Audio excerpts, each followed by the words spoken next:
Hey everyone, welcome back to my channel. और आज हम कटिंग करेंगे शरारा की, जो काफ़ी ट्रेंड में है आजकल और वाइट में बहुत प्यारा लगता है। ये कपड़ा 4 तह में बिछा हुआ है।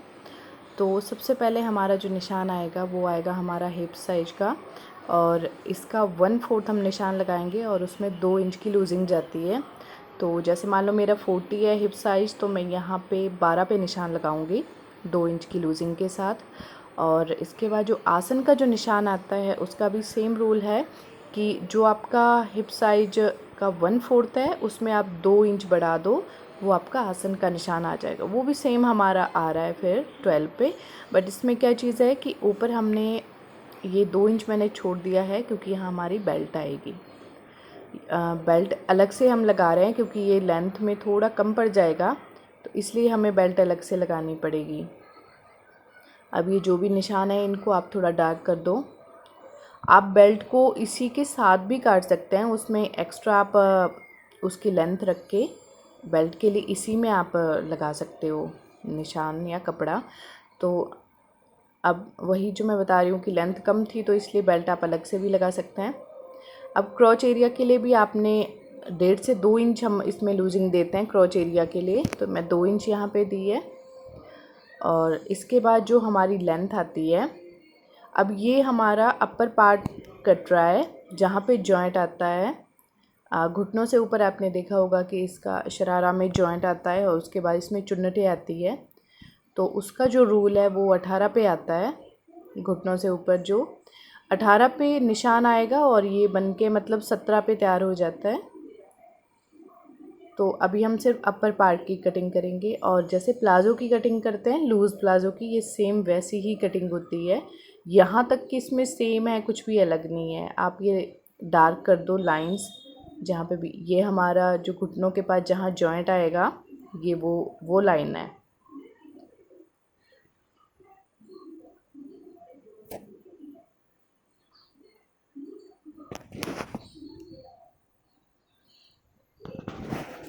अब यहाँ पे क्रॉच एरिया से लेके टोटल जो लेंथ है हमारे पास, यहाँ से लेके पहले इसको क्रॉच एरिया में आप एक शेप दे दो राउंड शेप में।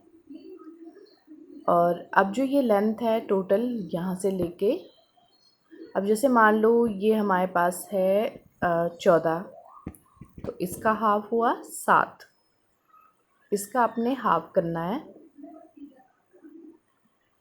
और उसी हाफ का निशान यहाँ लगाना है जैसे 7 पे। इसका हमने सेंटर कर देना है।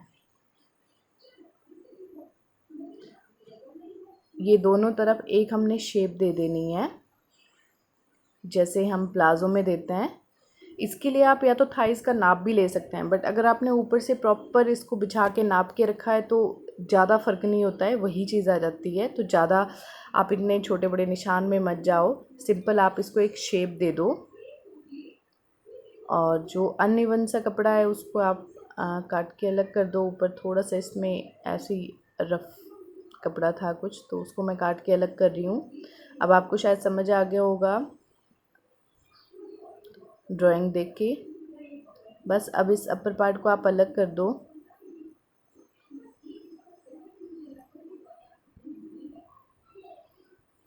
और यहाँ पे कटिंग के टाइम पे थोड़ा हल्का मार्जिन ज़्यादा छोड़ दो, क्योंकि हमें ये तो हमारी सिलाई पे आएगी।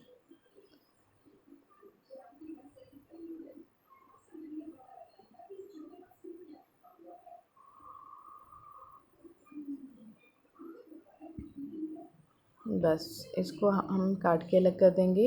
ये अपर पार्ट, हमारा अपर पार्ट की कटिंग हो चुकी है।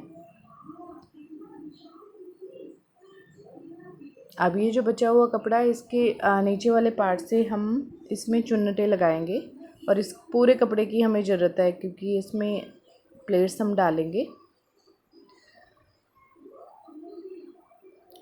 ये हमारा ऐसे बनेगा, इसमें ऐसे हम इसमें जॉइंट, इनको आपस में ऐसे जॉइन कर देंगे और ऐसे बनेगा ये बिल्कुल आपने छोटी छोटी चुन्नट डालनी है इसमें, आप बड़ी चुन्नट ना डालें। और एक बार इसकी लेंथ ज़रूर चेक कर लें कि तैयार होने के बाद कितनी आ रही है, हमें कितनी चाहिए। तो जहाँ मैं देख पा रही हूँ तो मुझे लग रहा है थोड़ी सी हल्की आधा इंच ये लेंथ एक्स्ट्रा है, तो थोड़ा आधा इंच इसको आप कटिंग कर दो।